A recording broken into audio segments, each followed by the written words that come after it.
guys so much for being here. Tonight has been incredible. Every single speaker has done an incredible job, and I just thank you guys for staying tonight. So, before we get started, I just want to ask you a question. Who in here would say that making friends as an adult is hard?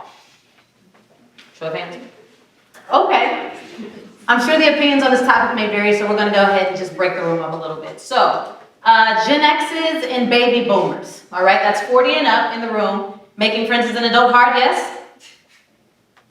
Okay. Not so. It's because you've got this adulting thing figured out. It's fine. How about the Gen Zs? Any Gen Zs in the room? That's like high school, college. Any of you guys? You're not even here? Listen. You guys are probably redefining your definition of adulting with every new and awakening hashtag. But what about the millennials? Any millennials in the room? Yeah! That's like that post-college, upper 30s crew. We're either running full-on into adulting for the first time or navigating the newest seasons of parenting and or marriage. But regardless, all of us are in need of deep, meaningful connections, and we all face the challenge of friendship and how to navigate them well. Isn't it interesting, though, that every other relationship dynamic has like a resource or at least a conference, all right? Like if you're married, you've got conferences and counseling, training for you and your coworkers that lack soft skills in the workplace. If you're dating, there are countless articles and blogs, and we know that there are tons of books for all things Parenting 101. But when it comes to friendship, there isn't like a manual or a guide on how to be a great friend. Well, at least until now. Listen, I really do believe that our friendships are the most influential relationships that we can invest in, and that they cause the largest ripple effect in every other relationship dynamic that we have. I believe this so much that I see it actually happening in my 2-year-old's life. She understands family, me, her mom, her dad, her aunties, her uncles, cousins, G-Paw, Granny. But she also is catching on to this friendship thing because every time we meet a new group of people, she's like, Mommy, I have to go play with my friends. And I'm usually trying to figure out who these people are, but that's not really the point. The point is that at the age of 2, she is distinguishing friends from family. Now, you might be sitting here thinking, that's cute. She's also 2. I get it. The adult friendship thing is kind of messy. We come with our perceptions, our baggage, our expectations. Listen, when I was being intentional about building friendships, I was the most unaware of how I was showing up in my relationship dynamics. My self-awareness about my tone in conversation apparently didn't exist. I had a bunch of walls up to keep myself protected from being hurt by other people. However, I was the most intentional person on the planet until I wasn't.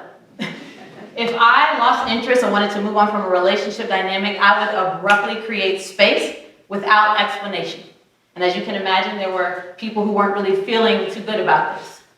So after one too many bad breakups in friendships, after having the same conversations over and over again, I finally stood flat-footed, looked myself in the mirror and said, Kristen, you are a trash friend.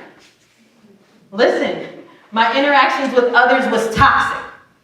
Now, maintaining friendship as an adult can be overwhelming emotionally and practically consuming. But what I've done, in an effort not to stay in that place too long, is realize that I have to do something. What, you ask? Well, if you're like me, you don't always know what you want, but rather what you don't. And so, after over a decade of failing in friendship with some recurring success, I want to offer a guide so that the future of friendship is promising. Here are 9 ways to tell if your friend is trash. All right, the most obvious. The relationship is one-sided. We all know. One person's always initiating, constantly pursuing.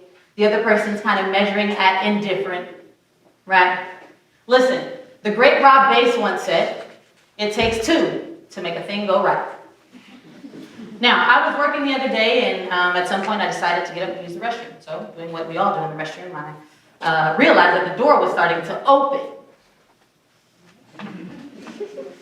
Yeah. I hear a voice say, what are you doing? Now, at this point, I don't feel safe. But as I'm collecting my thoughts and trying to process what's happening, I respond and I say, using the restroom. Now, the door is now closing, and said person is an arm's length away from me. I don't know about you, but all boundaries feel crossed at this point. But thank God, it was just my daughter, Amari, which brings me to point number 2 in this list. They do not respect your boundaries. Dr. Henry Cloud says that a boundary is a property line that we draw that distinguishes where you begin and where I end. It lets us know who's in control of what and what you're responsible for and what I'm responsible for. But in a relationship dynamic, when a person crosses that boundary, they begin to trespass. And it makes the emotional safety in the relationship feel compromised. 3, they are not supportive. Now, I've been an official DJ for the Indiana Pacers since 2013. So I am about to go into my 6th season of basketball with them. Now, contrary to popular belief, I've never played an organized sport in my life. Okay? So as you can imagine, in season 1, there was a lot of learning that I had to do. But I started to recognize that there were some patterns that I would see in the games amongst fans. And that is mainly in the 4th quarter, if it did not look like it was going to end in our favor and that we were not going to win this game, around 4 or 5 minutes left on the clock, people start leaving the arena. Now here I am, new to this, and I'm looking at them like, where are you going? We are still in this thing. The game is still happening. What's going on? But maybe that was too much to expect from strangers or fans. However, it should not be this way in our friendships. In our friendships, we should feel like the people in our lives are supportive of us, whether we feel like we're winning in life or not. 4, they treat other people poorly. Now, my husband, I love him and respect him. However, he has a deep affection for shoes. Some of you might know people like that as sneakerheads. Let me tell you how this looks.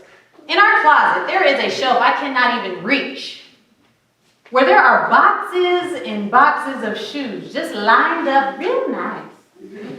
But there are also shoes on the ground, in a pile, not with their soulmate.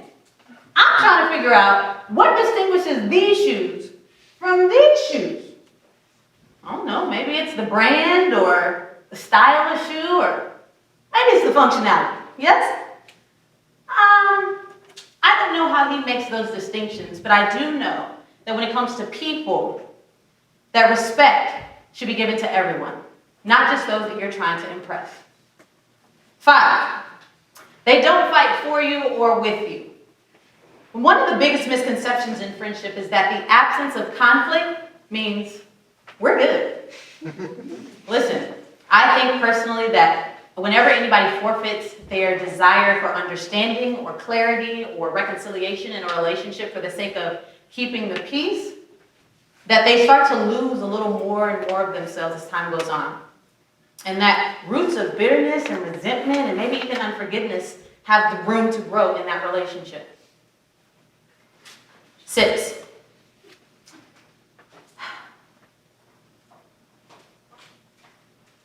what is 6, honey?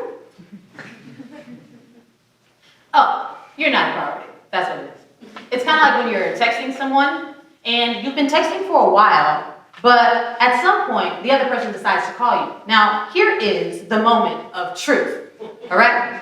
You can either stop the 7 things that you've been doing the entire conversation, or you can put it down and make them a priority. The choice is yours. However, Steve Maraboli says that when a person tells you that they're too busy, it's not a reflection of their schedule. It is a reflection of your spot on their schedule.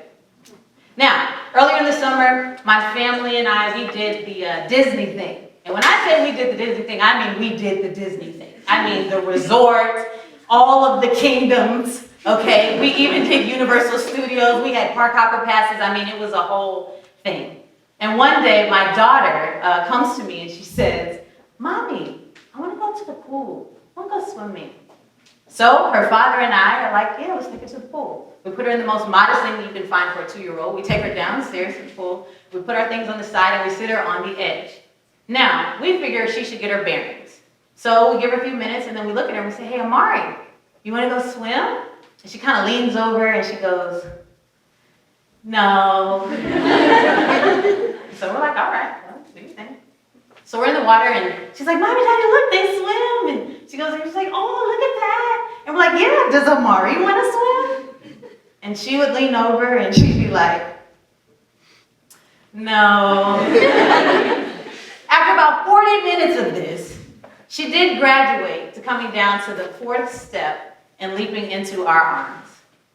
But don't get it twisted. She wanted to turn right back around and go back to that top step. Which brings me to point number 7. And that is, they will not go deep.